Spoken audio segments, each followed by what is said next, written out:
everybody. New podcast out with J.R. Butler, CEO of the Shift Group. J.R. shares his experience, and it starts pretty early in his life, but he really talks about the struggle of decision-making around his career, as he's getting towards the end of college and deciding what he wants to do.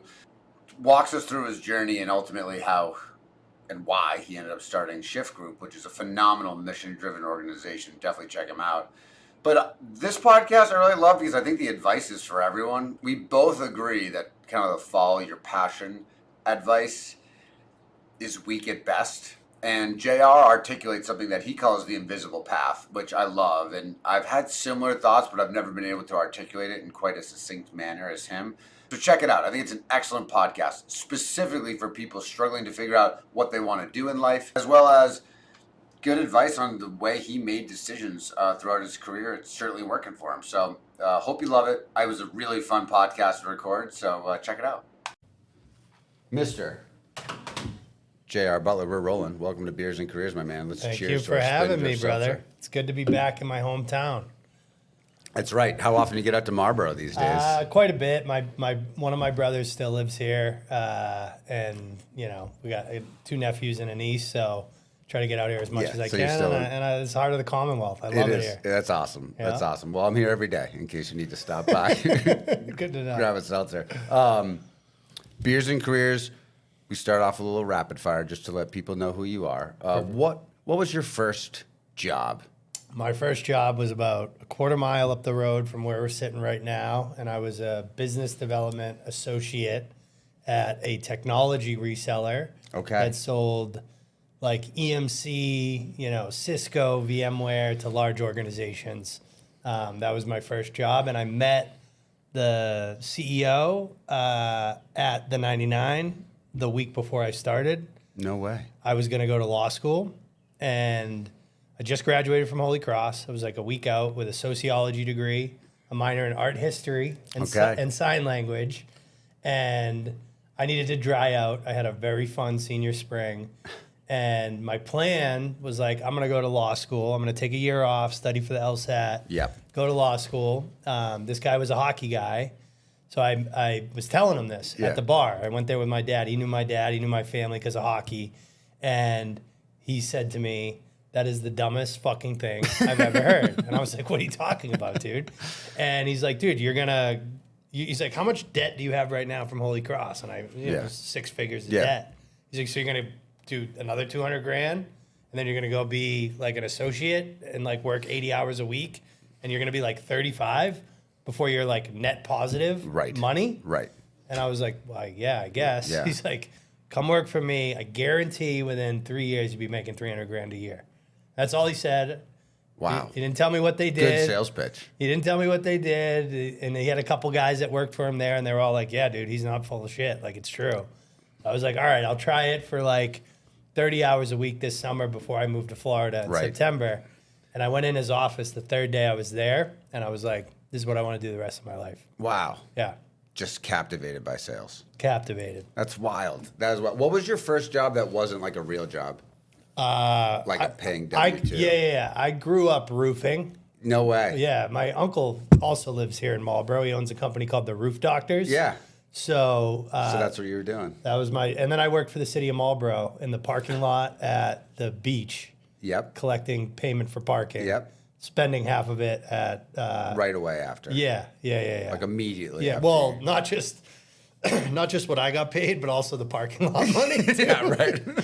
It's amazing how wild things were pre 18 years old. Yes, exactly. Are you a quote guy? You got any favorite quotes? How you do anything is how you do everything. I have it tattooed on my rib cage. There you go. That is definitely my favorite quote. I love that. Yeah.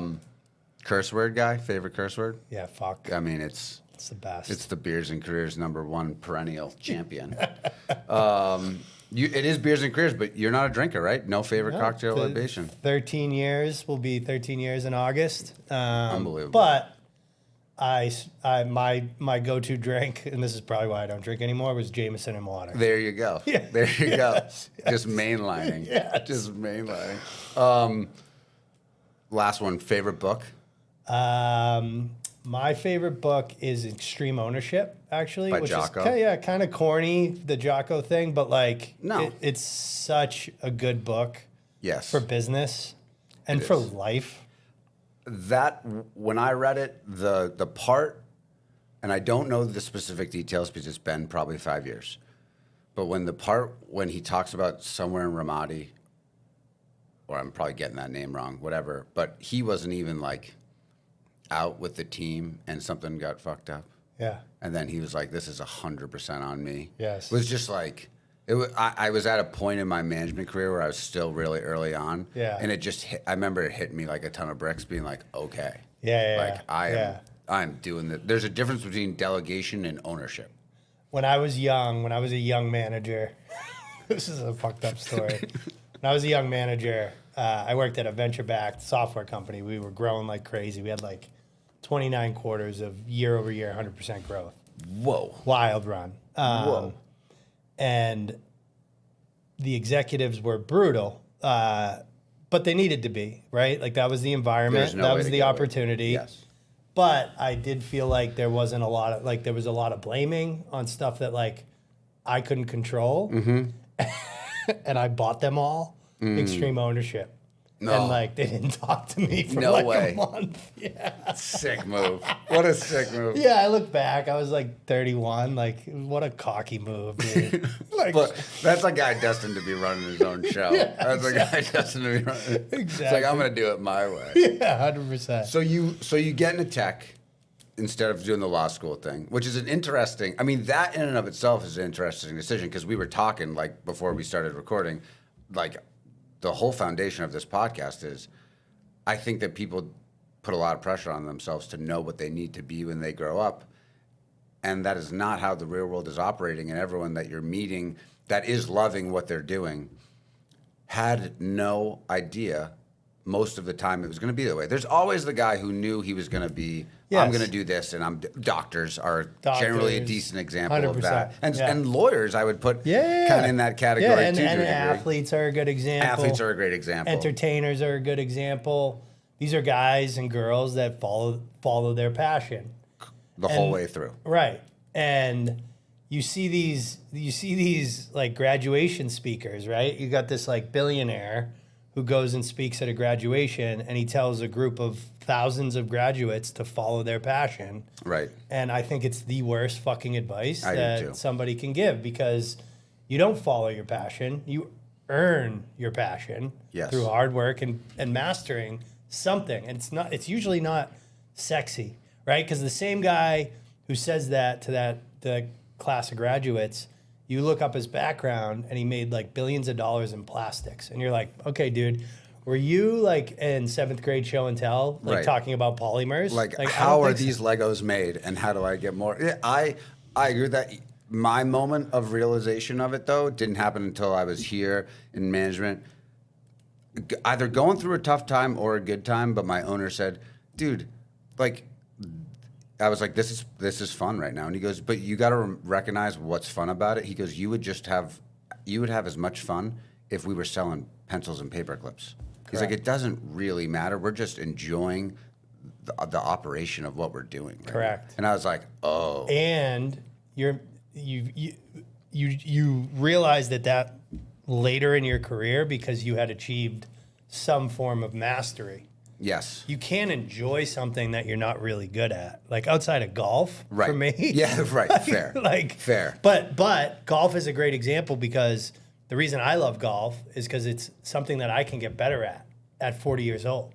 It's the only thing. I'm so lucky that I have a wife who appreciates the fact that, like, she knows who I am. Yes. And because, that's the classic, oh, your husband's gone for 4 hours golfing. But she gets it. Yes. She knows my personality type, and then we've played together, and she's like, oh, like, you are looking for thin margins of improvement at this point in That's time. it. It's like, dude, I'll chase that dream forever. Forever, dude. Forever. And then it's like, I also love golf because I always say it's a 4-hour metaphor for your whole life. 100%. Ups and downs, moments that will bring you back. Great way to learn about people. It's a great way to learn about people. So that's so interesting. So in that moment of decision making, when that CEO was with you at the 99, was it like super clear right there. I mean, obviously you didn't really, you just gave it a shot and didn't decide until 3 days in. It sounds like it hit you like you were in, but you're like, fuck it, I got to give this a whirl. Yeah, well, so like this is actually right on topic with the conversation. Like you talk about career, right? Really, from my perspective, and I didn't realize this at 24 when I made this decision, but now I realize it at 40. I chose the career that I chose because of my priorities at the time. Yes. And my priorities at the time, if I'm being real honest, is I didn't grow up with a lot. Yeah. I went away to a boarding school because of hockey, where I was surrounded by a lot of wealth. Then I went to Holy Cross, again, surrounded by a lot of wealth. And I didn't come from that background, right? I'm the first person in my whole family to apply to college, let alone graduate from it.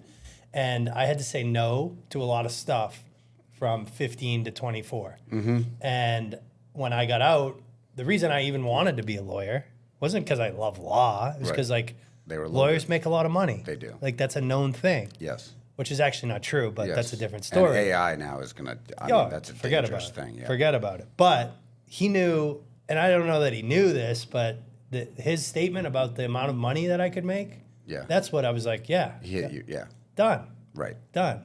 Right? And turns out, growing up roofing, being an athlete, sales is the only blue collar job where you can make 7 figures. It is. It's the only thing where you got to lay the bricks every day. And that's what I'm built for, Lay dude. the bricks, yeah. So, and that's what happened in those 3 days is like, I'm in that office. I'm surrounded by a bunch of dudes like that are probably in their early 30s, all drove sick cars, all lived in sick houses, walked in the office in sick suits. And I was like, these guys aren't smarter than me. Nobody can work harder than me. Like that's fully in my, if these guys can do this, I can fucking do this. Yes. And I was like, that's when I walked into his office and I'm like, I'm in. Yes. Let's go. That's awesome. Yeah. That's awesome. So you followed the tech career for a while? Yeah. I did it for 17 years. Okay. Yeah. I was there at that company for a little over 6 years. And then what happens a lot in this reseller world is there's private equity money and they do a lot of roll-ups. Yeah. And we got rolled up into a private equity firm. I made no money. Obviously, I wasn't a shareholder. And a company that bought us was out of Texas, and there was just like a lot of cultural clashes and candidly compensation clashes and the expectations. Like, I mean, when you sell outside of New England, the world is different, right? Like, and I actually think it's so probably different. It's probably applicable to any product you sell. Yes. But especially in technology. So it wasn't a good fit. And the experience of going through an acquisition and not making any money on it and having a buddy, this guy, Corey Griffin, who was working at Bain Capital. He was working in venture at the time. We had lunch, and he was the first person in my life that was like, this is what equity is. This is how it works. And this is why, Jay, he knew me. He's like, Jay, I know you want to be wealthy someday because you feel like the 15-year-old kid that said no to subs at Cushing still. He's like, if you really want generational wealth, equity is the answer.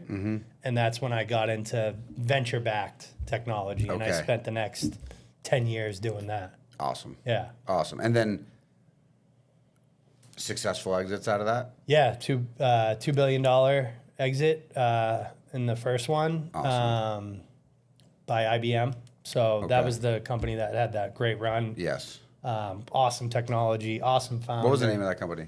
It was, when I joined it was called VM Turbo. Yes. We changed the name to Turbonomic. Yeah. And then IBM bought us. And then I was a CRO at a much earlier stage company, which was great, like pre-Series A.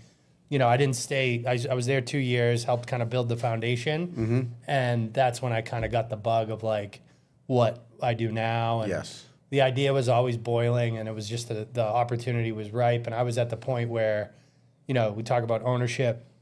I was sick of blaming other people for lack of success and not being in control of everything, which like now that I'm a founder and a CEO, you realize like sometimes it's nice to point fingers at someone else and like not have to own it.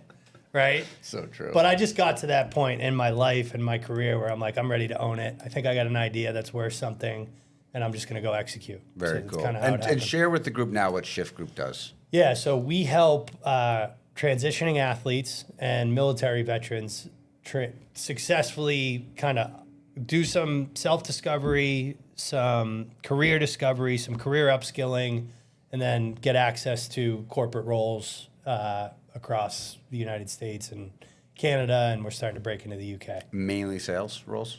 That's where we made our bones, 100% sales. And that's sales, like sales everything, right? Yeah. Med device, staffing and recruiting, heavy tech for sure because of my background. But recently we did a new launch of our platform, and we have what I think covers kind of all functions of a business area. So we got business development and revenue generation, which is all those things we just talked about. We got strategy and operations path. We got a finance and analytics path. Oh, wow. We got a people and culture path, and we have a product creation path. Very cool. Because my bet basically is that early career, like there's going to be an invisible path that opens up in front of you. Yes. You don't know what's going to happen, but for the most part, every early career job falls under one of those 5 functions. Like there's a parallel and a connection you can make. Yes, that makes a lot of sense. Did you, I get it's obvious speaking to you from my perspective, and correct me if I'm wrong, why you would choose like athletes. And I'm thinking to myself, you're a CRO, you're going, man, the talent that I'm hiring is not ready for the workforce. But I know that my friends, my teammates in the stall next to me could have done this job if they wanted to. Why veterans? I think there's a ton of parallels. Like in the person that is an athlete. Yeah. Like you, to be an athlete or to serve in the military, you have to be resilient. You have to be trainable or coachable in the athletic world. In the veteran world, it's trainable. You have to have a team first attitude, right? And you have to have a growth mindset. Yes. And in my opinion, in 2025 and moving forward, those 4 things are going to matter way more than they ever have. And those are going to be the things that determine whether someone's successful in the new economy and the new world and everything. So someone signs up for the Shift Group. How long are they with you guys usually? Average is it takes depending the path, each path is kind of different lengths. But it's about 15 to 20 hours of total work. Okay. We got some dogs that get in and do it in a weekend. Yeah. We got most folks take about 28 to 30 days to get through it all. Okay. The other piece I'll add, and it's important, with veterans and athletes, it's not just so I think of our business as like mission and margin, right? Okay. So we just talked about the margin side. Yeah. Like why would a company want to hire these people? Yes. Why do I think these people are special? But on the mission side, you wear a uniform for an extended period of time. It becomes like a huge driver of like how you want to show up, essentially what your personal values are. Your identity, your purpose. It kind of guides your goals. Yes. And it guides your priorities, right? So you play sports like you and I did till you're 24, 25 years old. You literally wake up one day and you have all of that, which is so critical to be successful in anything. And the next morning, right? And everybody goes through this. The next morning, Tom Brady went through this. You wake up and none of that matters anymore. It's over. None of it is relevant. You have to rediscover all those things. You have to reset. You know, your personal values typically come with you. Yes. Right? But everything else is gone. Your priorities are different. Yes. Your goals are different. The playbook is different. And the same thing that, you and I can relate to on the athletic side, that happens to every single military veteran that serves. And, so you got this. So that's a real common denominator between the two. 100%. Yeah. And by the way, like not dealing with it is the reason I'm sober. Yes. Because I didn't deal with it. Right. And the way I dealt with the emotional and mental kind of struggle was drugs and alcohol. Yeah. And, I call it my handcuffs in hospitals era. It was not good. It was dangerous, and I could have died many, many times. And I don't want anyone else to go through that. Right.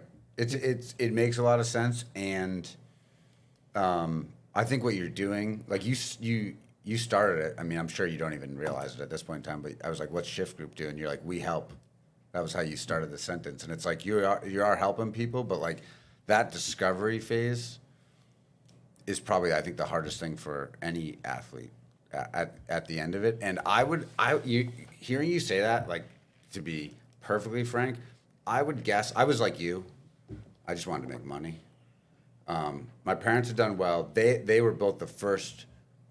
They were the first set of siblings in their families to kind of go to college. I mean, my mom was younger, but her siblings also went, but it was new to them. Yeah, first generation. But we were like, I went to Severian growing up, and it was like that was a big freaking deal. Oh, and my mom was like, just so you know, you're gonna get there, and kids are gonna have cars. You're never getting a car. You're never getting a car. And I was like, okay. Although, funny story, I made the varsity hockey team as a junior. And I brought home the practice schedule, and my dad looks at me and goes, "You're getting a fucking car." I got a $500 Jeep I bought in Rhode Island.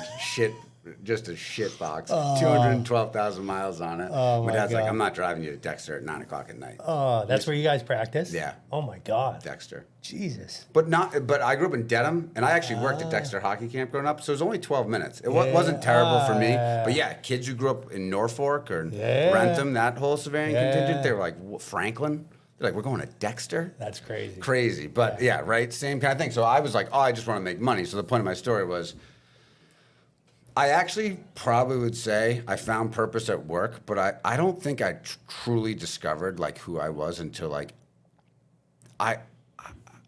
not even marriage. I would say once we started having a family, because I noticed that once we had kids, then I started to do things, and I was like, why am I doing this? And it's like, oh, okay, like I'm very much thinking about who I am as a dad. Totally. As much, and work is similar in that, but it's a different kind of thing because at the end of the day, like work is work. Yeah. But that helped too. But when you said that, it was like, holy shit, I guess in reality, until I was like 35, I didn't really figure it out. Most people don't, dude. Yeah. I was forced to because of sobriety. Yes. Right? Like to truly get like sober, you kind of have to like, the best term I've heard is like, they call it hugging the cactus. Like you just have to like face the part of you that's not that good. Yeah. And like own it and like figure out like, why is it there? And like, what can I do to change it? Yeah. And you're forced, I was forced to grow up like pretty quick at 27 because I didn't have the crutches that I had used since I was 14, 15 years old. And that's hard. Yeah. But most people, like most of my buddies didn't figure it out till same as you when they started having kids. Yes. And then you go, oh shit, this isn't going to fly. Yeah, because you're thinking about what type of human being am I going to be to produce this type of human being. Right. Which is the biggest responsibility in the world. Every night when you're falling asleep. Oh, it's right. And then you have like, it sounds like you were sober when you had kids. I was, yeah. But like those first couple times when you like wake up after going out with your buddies and your kid's up and you're like, I can't imagine again. I can't imagine. Yeah. Can't imagine. It's wild how it's wild how it happens. Very, very cool. So that's how Shift Group really got started. Yep. Where's your passion coming from for helping people though? Because I kind of view you like you're in the staffing industry. Yeah, we are. You know, I mean, we're tech enabled. But we're an agent. 100%. We're an agent. You know, and what I find amongst the best people in the industry is that they do like some way get their rocks off by helping others. Oh, totally. And seeing others succeed. Totally. Even though you're getting paid for it, I mean, you got to get paid, right? We got to work to put food on the table, but there's a purpose beyond it. Like, have you always been like that, or was that? I think I think it probably blossomed more after I stopped drinking and wasn't, like you talk about hugging the cactus. Like I was a selfish kid. Yeah. But I think it comes from this idea of like, I got a lot of help, right? Like, and I was taught at a very young age, first you learn, then you earn, and then you return. Yeah. Like that's got to be kind of the motion. And by the way, like it's not like linear, it's circular. Like I'm still learning. I'm still earning all the time. And I'm still returning. So I think it's partially that, but it's also like as a leader in business and as somebody who's built teams and hired people, I think generally 21st century credentialing is fucking dumb. When is the resume gonna die? As soon as possible, dude. It's crazy. It is kind of crazy. It's crazy. It's illogical that like we have more technology right here Yeah. than it took to get to the moon. Right. In that phone. And companies make the biggest decision they make. Like the initial screen is based off of how somebody sets up a Microsoft Word document. That was like my first aha when I was like early on. I'd try a year in or two. When I first started to get my stride and be comfortable enough to tell customers, like, you're doing this wrong. Yeah. I was like, because they'd be like, well, the resume doesn't say it. I'm like, you just paid me to interview someone. Right. I'm telling you this person's a good fit. Like, dude, if the guy doesn't work out, I won't charge you. Like, like you're paying me a service. Yes. And then I like just hung up the phone and go, these resumes fucking suck. Yeah. Like, what are we doing here? Yeah. It is weird. And I also feel the same, honestly, to a degree about college at this point in time. Totally, dude. To college and business school, I would kind of bundle those in. Like you're paying for a piece of paper, ultimately, but like what you're getting is the network. The network is like that. There's the value prop. Yeah, the network, the teaching, right? Like supposedly these people are experts, which we could probably sounds like we could dig into that for a while. And then, you know, the third piece is like, okay, you've proven that you can do something hard for an extended period of time. Like that's what college gets you. Do you think fondly though about, and I don't mean like purely the athletics. I'm talking about like classes you took at Holy Cross.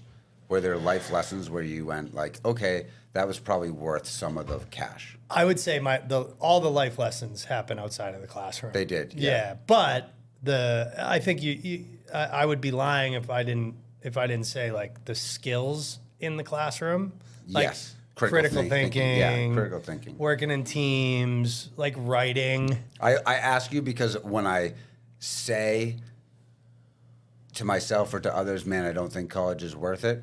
I do catch myself going, I probably learned more critical thinking skills at St. Mike's than I did anywhere else. Totally. And I tell my parents to this day, the money they spent at Severian, I was like, that shit was worth its weight in gold. Oh, yeah. Like, I know you sacrificed to make that work, but like, I learned how to become a man at that place. I mean, I lived away from home. I went away at 15. Like, that was, and I needed it, dude. I was, living here.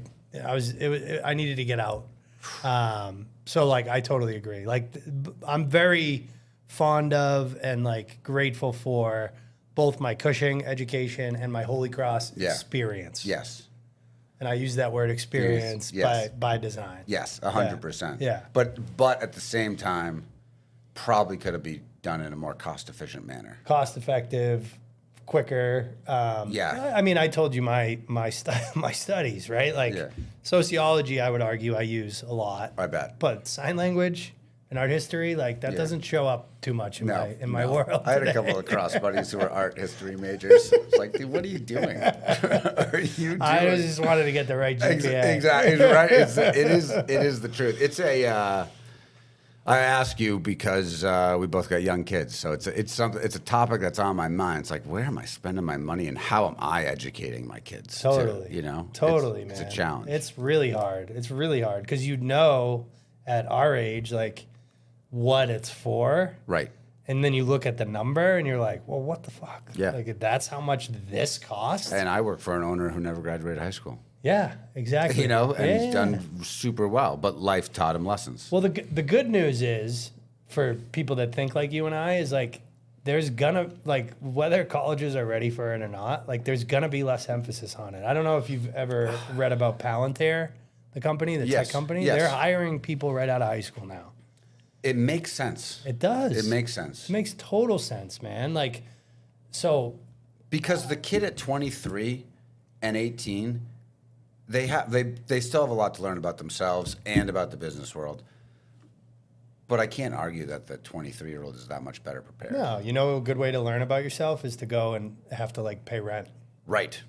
And like afford a car payment. 100%. That's a really good way to grow the fuck up. 100%. Versus like, hey, here's a dorm, here's a per diem, here's this, here's that. Right. Like, given stuff. Right. 100%. Given stuff. Yeah. For my own kids, like I would love for my son and daughter to have like the college athletic experience. It's the trade-off. It is. I know. Well, to your point though, athletics is a sick way to learn about a person and yourself. The best. It is. It's got to be the best. It's got to be the best, and it's so hard because you get put in the jock category. Yes. But you and the other jocks, Yeah. you're like, I don't give a shit. No. People don't realize what's going on here. Yeah. There's a lot to that, right? Like, only 2.5% of the college population plays sports. Wow. Yeah. It's that low. There's 19 million college students in the United States. Okay. And there's 460,000 athletes, and that's all three divisions. Whoa. Wow, that's a shocking statistic, honestly. Shocking. Yeah, when I go into a lot of athletic departments, I get to talk to a lot of student athletes. That's the first thing I tell them. Wow. And everybody's like, whoa. Yeah. Because like if you think about a college athlete, they've got 10 buddies that are college athletes. Hey, that's all you know. So they don't think it's rare. Right. And it's like, and then socially, you fraternize with the girls' athletics teams and the guys' athletics teams. It's like it's a weird thing. Yeah. So you kind of think that everyone plays sports. Totally. But it's not even close, dude. Wow. Yeah. That's a wild statistic. Yep. That's a wild statistic. So how has your business evolved based on how old Shift now? About 3 years old. 3 years. And have you seen a difference in any difference between the recent college grads you were hiring when you were running sales teams in tech versus what you are getting at Shift now? Yeah. I mean, we're now getting the kids who entered college around COVID. Yeah. Oh, wow. Yeah, that's right. Yeah, there's a lot more. There's a definitely gap in their ability to communicate, their expectations. There's a little delusion. And I think generally, and I hate the generational, this generation is X, because I think it's bullshit. I think it's personal.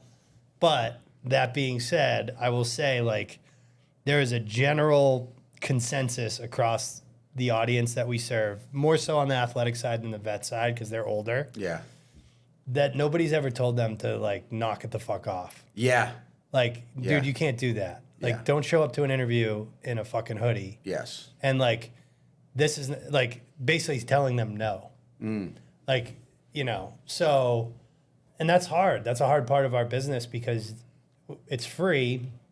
And what we're allowing them to do is really special. Anybody, when we built these other 4 functions and I rebuilt the sales functional training, I had my network. Hey, you're a COO at a publicly traded company. Can you go through this? Make sure the case study makes sense. The concepts we're teaching make sense. And every one of them was like, dude, this is fucking sick. Yeah. How much are you charging people for this? I'm like, $0. They're like, why? And I we got revenue from that because these executives were like, can I pay for my team to go through this? Wow. I'm like, yeah. But you don't appreciate that at 23 years old, right? Mm-hmm. So the idea of doing work. So the difference is you have to sell this generation on the why of everything. Mm. Why are you doing this? You're doing this because of X. Right. It's not just for me and you, and I'm assuming here, but I guarantee it based off where you are in your career now. If your boss told you to do something, you fucking did it. Yeah. It wasn't why am I doing this? Right. You can't do that anymore. Right. Which is that is interesting. Yeah. Because I also go how much of that is parenting. Oh, a lot of it. Right? Some of that is how weak. Totally. I mean, that's been probably the biggest aha of coaching youth sports now. And I just do it because, first of all, growing up as a hockey guy, I will tell you, it is shocking. I mean, you're a real hockey guy. I dabbled, but in comparison. But I just assumed by the time my kids were squirts and peewees, there's so many guys who grew up around here playing hockey. I won't need to coach. You go and you show up and you go, what is going on? Yeah. What is going on? I had a kid at Mite practice show up the other day. He goes, we really sucked at our backhands in this game. I think we should work on our backhands. And I was like, we can. I was like, right, maybe in April after we learn how to skate. Yeah. What are we doing here? But that has been such a eye-opening experience. It's made me really grateful for my parents. Totally. And my uncles and aunts. Yeah. Because you go, holy shit, there's a whole generation that grows up just telling their parents what to do. Oh, it's crazy, dude. It is crazy. And so you're dealing with that. A lot. Yeah. And we are too. We are too. I would say when I interview someone, I'm so interested to know what they did for their jobs in middle school and high school? Yeah. Like It's a good question. hearing a kid is like you, it's like, oh, I collected fucking parking money. Yeah. I don't care you stole it. Yeah. Like, that's fine. You had a shitty job. Yeah, And yeah. you grinded and you knew what it's like to like. Yeah, I wrote my college admission like application about roofing. Yeah. And the title of it was "I don't want to end up on a roof." Yes. Yes. Like that. This is why I want. This is why you need to accept me to Holy Cross, because like 100%. I don't want to carry 85-pound shingle bags up and down a ladder all day and rip shingles with a pitchfork. No, in 98-degree heat in No. July. Yeah. Fuck Yeah. that. Yeah. It's so, and to your point, sales, and I mean staffing is sales. Yeah, right? it is, Recruiting, 100%. you're selling. Yeah. It's a blue. I love how you say it's a blue collar. Yeah. I heard that the other day, and I told the guy, I'm like, I'm stealing this. I'll give you credit twice. So I've Yeah. already said it twice, so that's why I forgot his name already. But it's mine now. But it is true. It's like Yeah. it's the only place where like it's just a work ethic 100%. with the application of some critical thinking. But it's just a work ethic. Yeah, there's intelligence involved, Yeah. especially depending on what you sell, for sure. But like at the end of the day, it's a role where the controllables impact your outcome way more than any other role, in my opinion. It 100%. Yeah. And you just got to fight the market, which is its own beast and fun at times. But yeah. so Sometimes you play on bad ice, right? you do play on bad ice, but everyone's playing on it. Exactly. Everyone's playing on it, Exactly. right? As my owner always says, the refs are only part of the game when the game's close. I'm like, that's a good. I good like point. Do you, what do you not like about being a founder owner now?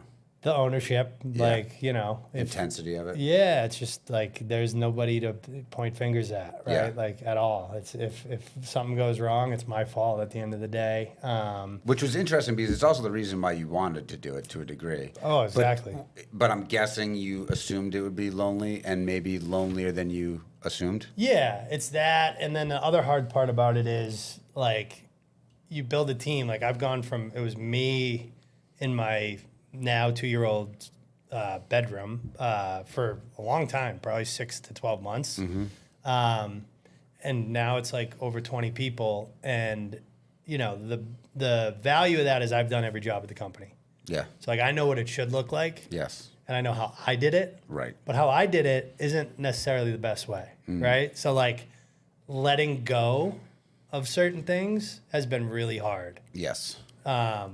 There's certain things where I was like so excited Yeah. Like, to I get can't a, wait to stop like a doing P&L. this. Like Yeah. I'm like, oh, dude, like, you know, we built a 7-figure business on Google Sheets, and like me using my calculator on my phone, like this ain't gonna work, No. right? Like I'm happy to, but other part, like sales is a great example, dude. I was a CRO, like you know, I've been selling my whole career. We brought in an SVP of revenue this year, and that's been really hard. But I trust him. Yes. And he's not doing everything the way I would do, but that's why I hired him. Right. And that's what I have to remind myself of. That's challenging. Yeah. That is really because you're delegating the outcome. Yeah, totally. Yeah, and how they get there is their own way, and you know you do it differently than. Yeah, but that doesn't mean I'd do it better. Correct. And that's what I've very quickly learned in the last 2 years is like just because I did it and it worked when I was where we were. Yeah. Doesn't mean that that's the right way to do it. And like, you know, I'm still the CEO. Like I'm still gonna ask like, why are you doing it this way? How do you think about it? And usually the answer is like, that makes sense. Yeah, right. You know what I mean? I'll ask the question, but it's a good answer. Yeah. Are you like very focused in like a local market, or are you all over? Yeah, we got. Well, you just said you were expanding, obviously, UK and stuff. But. Yeah, we've got some big things coming out of the UK with like the Rugby Players Association and things Very like cool. that, and some veteran groups over there. But yeah, we got about 500 hiring partners all across North America. Wow. Yeah. Very cool. Yeah. And is there like a vetting process for them? Yeah, I mean, we were much more stringent on when we were like just in tech because like I knew who was good. Yeah. My whole thing now from a vetting perspective is more about leadership because like I think no matter what you do, what the role is, what the company, like what stage, big company, small company, startup, you know, publicly traded company, like for your first couple years of your career, the thing that's going to impact the long-term success of you is going to be who you work for. Yes. And who you learn from and who you're surrounded by. So that's the type of stuff we vet. And what we find is people who appreciate what we do and what our candidates go through in order to get in front of them are the type of people that like I'm very okay with. Yeah, it's almost self-selects to a degree. Correct. That's pretty good. Yeah. That's nice. Yeah, and I never worked in staffing and recruiting. I worked with recruiters my whole career as a sales leader. I think we face probably similar challenges in TA. Yes. That every staffing and recruiting firm does, which is like, you know, you're selling easy pass to toll collectors is the analogy I like to use. Yeah, you are. Where it's like, hey, we can do this faster, cheaper, and like you don't really need a job. Yeah, like you don't have to do this thing that you do. And they're like, well, what am I gonna do? Right. So we've gotta, and we're always thinking about this because of the tech side of our business. Like, how do we become a tool for them versus like a replacement to them? Yes. But at the same time, in my head as a CEO, I'm like, if your CEO know you said that, dude, you would be fucking fired. Gone. Like that's a crazy statement. It is. And remember, I sold tech my whole career, like mostly automation tech. Yes. So I've been in this type of sales mode, this kind of like contentious sales motion. Yes. My whole career. So it's natural. And like my strategy was always like win them over or run them over. Like, hey, if you're the toll collector and you're not gonna buy it, like that's fine. I'll just go to the guy that owns the toll. Right. Like, and I'm going to. Yes. And I'm very upfront. And my value prop is legit. And I'm very upfront about that. And our team is very upfront about that from the beginning. Like, we know your business. We know where we can help. And we know that we can do it better than you. So, like, let's evaluate together. Or, like, we're gonna make sure that people are aware of the value we can bring to your business. Makes a lot of sense. Are you seeing, so the business is 3 years old. So you started in a time where the market was kind of ripping in 22, but then like only like the first 6 months. Yeah, and then and I was literally like, I remember talking to my now wife, she was my girlfriend at the time. I was like, oh, this is gonna be like a $50 million business in like 2 years. Like this is a joke. Like we were printing cash, and it was just me. Right. And I was getting kids off Indeed. Wow. Cold calling 23-year-old kids and trying to convince them to spend like Zoom, like hours of Zoom with me, because that's like how we started the company. Yeah. And kids were like thinking it was a scam. Yeah, I bet. Like, what do you mean? Like it's free? Like, what do you? So like half the time they would just say no to me. But I was doing that, getting these kids prepared, and then getting paid. You know, I remember the first customer hired our first 3 kids and sent me a check for 24 grand. And I was like, holy shit, this is fucking awesome. That's unbelievable. You know? That's a dopamine hit.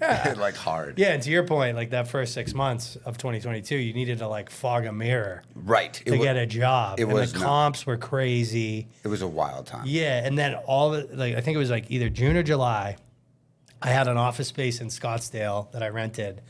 And in a day, in like 6 hours, we only had like 14 customers, like 8 of them were like, the TA people called me and were like, either I'm getting fired or we're done hiring for the rest of the year. Yeah. Like more than half our customers. Doomsday. Oh, dude, I was laying on the floor in my office just being like, fuck, I have to go get a CRO job. Yeah. Like, this sucks. Yeah.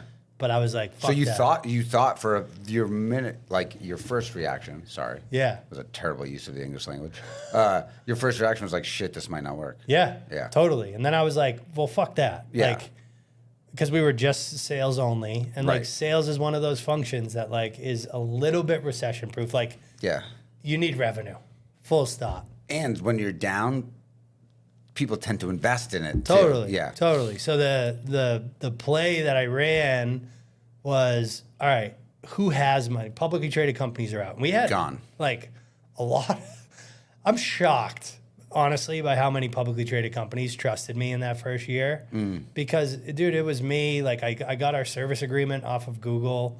But it is a statement, though, in terms of the quality of sales talent that they had been accustomed to for 20 years, probably. Totally. And it was very telling about the concept. Like, and your background was legit. It's not like you're not like very true. If you were 25 at a Holy Cross calling about it, it might have been different. Yeah, and I was typically getting introduced into the organization by like the CRO. Right. Like being like, hey, I trust this dude.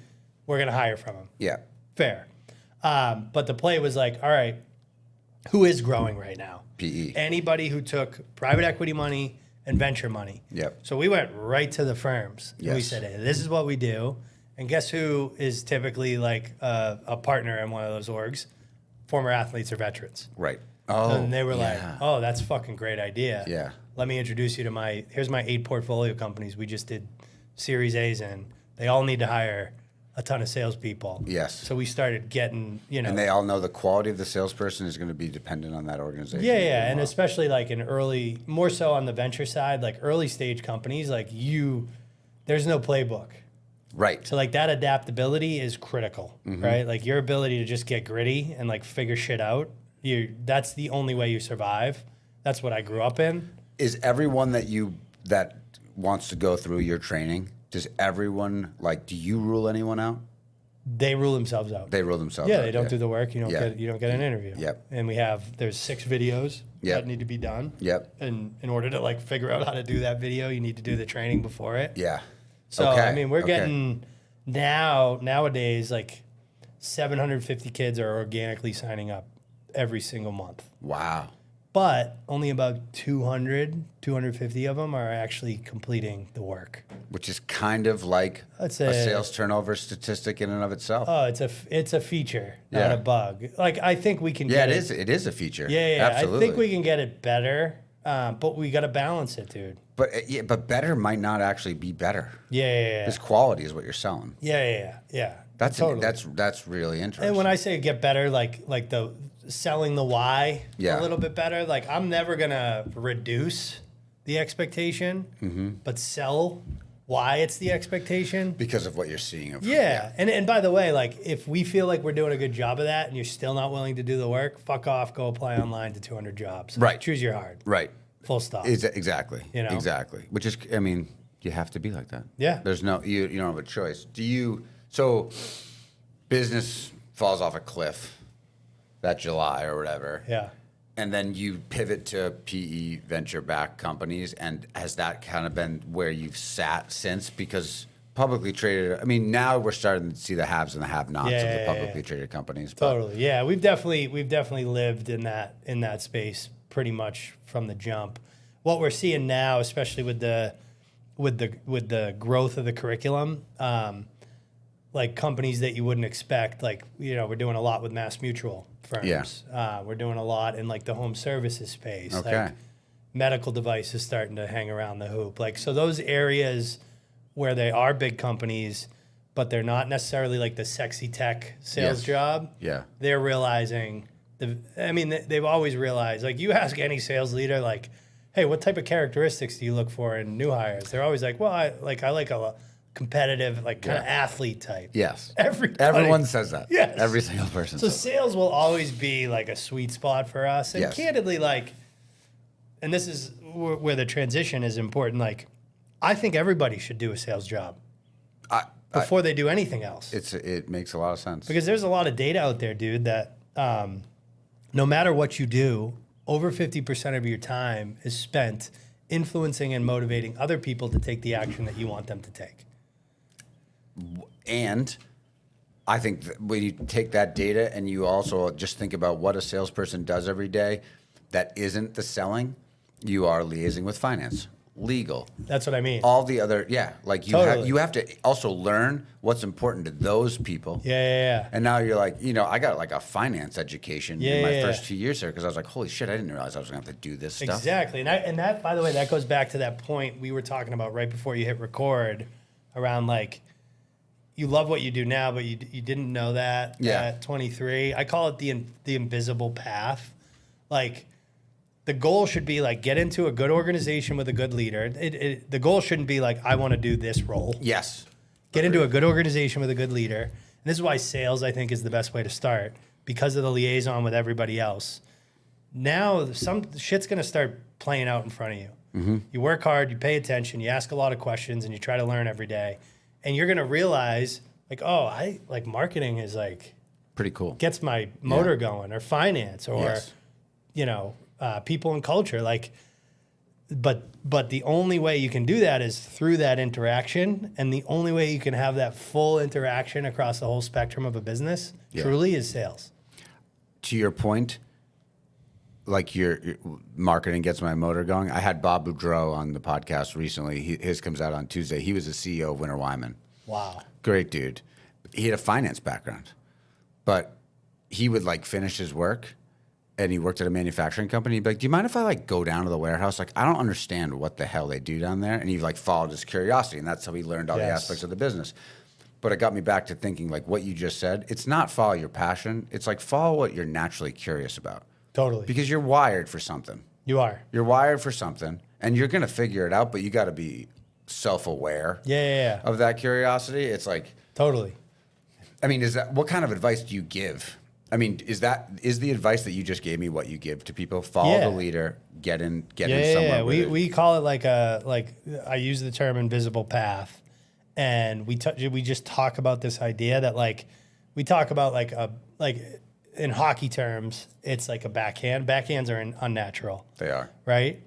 What you're gonna find, what I find, and I got thousands of examples of this, is like sometimes you're gonna end up in something that feels like a backhand, but like it's gonna end up being something that like one you're really good at. Yes. Which means you can make a lot of money doing it. Right. And once those two things happen, guess what happens? You love it. You love it. It's true. It's true. I mean? Yeah, you're not gonna love. Like it's crazy. Yes. Well, no one loves going back to the gym after they've skipped it. No. It's like you got to go do work. Yeah. And then you're 3 days in and you're like, why did I stop doing this? Right. I feel so good. Or 6 months and you go, this is like, I don't know what I would do without it. It's like, it's just like, it's not that complicated, but there's that initial resistance you got to get people over. You have to. Right. Which is also really hard when it comes to organizational change. Like I imagine with your spreading of products now, right? Like your organization has gone through some serious change. Oh yeah. It's only going to keep changing. Only. That in my opinion is like one of the hardest things to do as a leader is manage organizational change, because as an athlete you're wired for it. Adaptability. You're like, well, shit, I was always going the wrong way. Yeah. Like I didn't want to be down 2-0 after the first, but that's what happened. Totally. So I'm going to change. Yeah, halftime adjustments, dude, all day. But, and then but some large people, groups of people don't do it well. No, and I think that ends up becoming your role as a leader, is figuring out who's going to do it and who isn't, and like being okay with the fact that like, hey, you were great. And by the way, like with our growth, we've had these conversations multiple times with people where it's like, I love you, man. Yeah. Like, and I mean that, and I'm thankful that you bought into our mission. This is where we're headed. Yeah. And you're not willing to make this change, then like we gotta part ways. Like, Yes. and that becomes, and especially in a growth organization, that becomes like a huge part of how you spend your time. Yes. That conflict skill, right? I've had other people on the pod. I mean, Jameis. I've had Jameis on the podcast. And I said to you before we started recording, I was a hockey guy that was better at lacrosse, unfortunately. But like, I always said to my wife's brother grew up playing hockey too, and we were big skiers. I went to school in Vermont. We got really into skiing, and then we were like, doing the whole pre-kids skiing. We have kids, renting the house, the whole thing. Kids, now that we started them skiing, my kids are learn the hockey, and we're still trying to keep skiing because I'm like, I don't care. Like if our kids want to ski, we can do this as a family. And my wife's like, I don't understand why you're still pushing the hockey thing. And I'm like, I'm not pushing it, but I was like, in my opinion, there's no better boiler room for personal growth than a locker room. Nothing. You can't hide.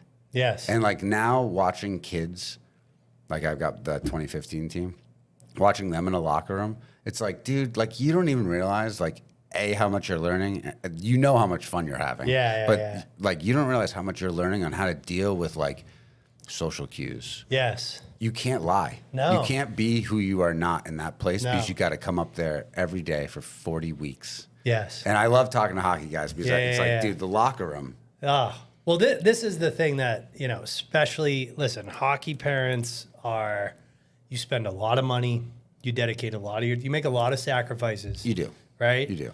And in some parents, it breaks their brain and they lose what you just talked about. Yes. It's like my 8-year-old didn't make this premier team in this league. Like, yes, the world is over, and it's like, yo, dude, yes. like if everyone's elite, no one's elite. What really matters is what you just said, and guess where else he can get that? At the house league. 100%. Like, it doesn't matter. It doesn't matter. It doesn't matter. But And we've lost our way in Massachusetts. The ship has sailed, yeah, unfortunately. Mass, and Minnesota and other big hockey states, and it's happening in other sports too, right? Like, it's happening in lacrosse, it's happening in football. So it's a dangerous road to go is down. Involved now. I know. They're rolling them up. Well, it's there's crazy. so much disposable income that goes to youth sports. It's crazy. It is a shame, and it's like. I got thrust into the coaching thing, not really wanting to do it. I wanted to help, but I didn't want to be that guy. And I was getting mentored by some other coaches who had done it for a long time. They're like, there is such thing as the parent cut. Yes. Like, you gotta realize what you want on your room. And it's like, I get it, because like ultimately then the kids lose. Yeah. The kids lose. Totally. It's a weird thing. Are you? How do you feel about sports with you got young kids, right? How old are your kids? My son turns 2 in a week, and my daughter is like less than 4 weeks old. Yeah, he's wild. But I got my son walking around the house in skates, and here's my feeling. Like, I guess I was interested to know, like, as an accomplished athlete, how you view sports. The only thing that matters to me, and I tell my wife this all, my wife was an athlete but didn't play college. The only thing that matters till he's about 15 years old is that he loves it. Yes. That's it. Yes. That is it. That is 100% it. My youngest brother, put this perfectly to me. We were talking about our nephews, and he said the only thing that matters is that they play men's league someday. Yeah. And because what that means is that they still love the game. We're all destined for it. And exactly. And Bobby Butler, Olympian, NHLer, guess what he does on Thursday nights? Goes play men's league. Exactly. And probably likes the skating, but loves the locker room beer after. It. Exactly. That's kind of what you're there for. I always say to people, there's an inverse correlation between what you want out of this for your kid and how high your athletic success was. The people who crushed athleticism or athletics in general and had good careers of their own, they don't give a shit about how good their kid is. No. They don't care. Because they know that none of it matters. Yes. None of it's going to matter. None of it. The chance of making it to the show in anything is so limited. Yeah, and I think generally, like, I want my son to struggle. I want him to fail. I want him to lose. Like, a good person is a good person because they had a hard life, typically. So true. And the safest way for a kid to have a hard life is actually athletically. Like, I don't want him to have a hard life. Exactly. You know what I'm saying? And I do think of it as like, my kids, we live in a pretty nice town. You live in a great town. There's money around. And my wife and I talk about it, like, we got to keep our life like in check. Yes. And kind of like, you got to manufacture a little bit of hardship to a degree. Totally. It's a hard balance. Totally. It's a hard balance. And I think my parents like did it specifically with me too. Cause I got to go to Severian. Yeah. Like it was $7,000 back then, but they kept it like, no, man, you're taking the public transportation to get there. Exactly. Like, you're gonna walk and get on the 34E. Totally. And take that fucking bus. And that's a hard line to walk, because what is your goal as a parent is to give your kid a better life than you had. Yes. But it's like, at the same time, you're like, but not for this. Like, but you also realize that the reason you had a good life is because you learned some bad. It's a wild, that circle you talked about. It's a wild fucking circle. It is. It's a wild circle. It's crazy. No, I think that's a really healthy. It's a healthy thing if you make them love it and they go back to men's league. Yeah. That's awesome. Exactly. That's all I care about. Any other words of wisdom you'd want to share while we're topics we didn't hit? No, I guess depending I like anyone young people out there, man. Just work hard, have fun, and try to get better every day. And I would say enjoy the struggle. Yes. Like it's an easy thing to say when you've been through it, but when you're down and out, it's terrible. The most impactful thing that ever happened to me in my life, talking about struggle, was my junior year at Severian. I made the hockey team, and I skated probably 8 shifts in 16 games. Yeah. And I remember talking about it. Like, I remember talking about it like recently with my mom, and my mom was like, "You were the most depressed person. Like, we were scared to talk to you. Yeah. Like, as your parents. Yeah. And you were in a gutter." And I had the fortunate nature of working at that Dexter hockey camp. And so the guys, they were college kids. They're like, dude, this is ice every day. And we would go and show up early. And I ended up having a great senior year and all that stuff. But that dark hole that I was in, which was kind of mentally constructed. Oh, yeah. Right? Like that was, like, I'm still going to Severian, not missing any meals. Right, like living the dream. My parents bought me the car. Like, everything really is going, but mentally, I'm in the hole. Yeah, a lot of misplaced, like feeling bad for yourself. Such immaturity, such immaturity. But like that, like period of strength, like the strength you get from that struggle, dude. Like I carry that with me every day. Totally. Every day. And the fact that your parents gave you the environment where you turned it, like you used that to fuel the summer between junior and senior year and like come in and prove people wrong. Yes. That is the difference between a lot of our generation and a lot of the next generation in the sense that it's a lot of like, well, the coach is mother effing you. Right. Right. It's like, no, dude. And my parents never said that. Yeah. They're like, well, my dad was a high school coach. Yeah, exactly. That wasn't an option. Yeah, my dad was like, well, you're probably not good enough to play. Yeah, you didn't shoot enough pucks. You didn't work out. Like, why would you make the team? Exactly. Lazy shit. Exactly. Nobody's saying that. Yeah, I had a tough Italian dad. He was like, I don't give a shit. I don't know what you're gonna. I'm not campaigning for you. Yeah. But it's wild how that works out. Yeah. It's wild how it works out. And you know what? I will tell you the thing I'm most scared of now is because it sounds like you reflect on it too all the time. When you realize like how lucky you were to have good parents, the pressure you feel to also be a good one down the road. Totally. Like now my kids are 10 and almost 8. And so it's like I got fucking roommates that I live with now, right? Like they got personalities and everything. And you just lay in bed going, man, I hope I'm handling this well. I know. And you know, and then you also know, I also go to myself, I guess I'll know when I'm on my deathbed how they're doing. You know, it's like you're not going to find out. And the other thing that's probably going to be hard for you to hear, but I remind myself of it daily, which is like I look at me and my brother Bob, my brother Al. Yeah. Same parents, same house. Right. We are all very, very different human beings. Yes. So as much as you think you can control it. Exactly. Guess what, dude? Exactly. It's nature. It is. There's a lot of nature. Yes. There's a lot, way more than you want to admit. Siblings are proof. They are. Of the lack of control that parents have. They are. You know? It is the truth. But dude, JR, thanks for coming on. Dude, this was awesome. This was a fun time. Yeah. Great getting to know you through this. And, you too, brother. Best of luck with Shift, man. Thank you. It's a very, very cool thing you're doing. I think beyond the fact that it's a cool business model, I think what you're doing for like those young kids and military vets is huge for our country. So. I appreciate it, brother. Yeah, awesome Thank stuff. You. Thanks Thank again. You.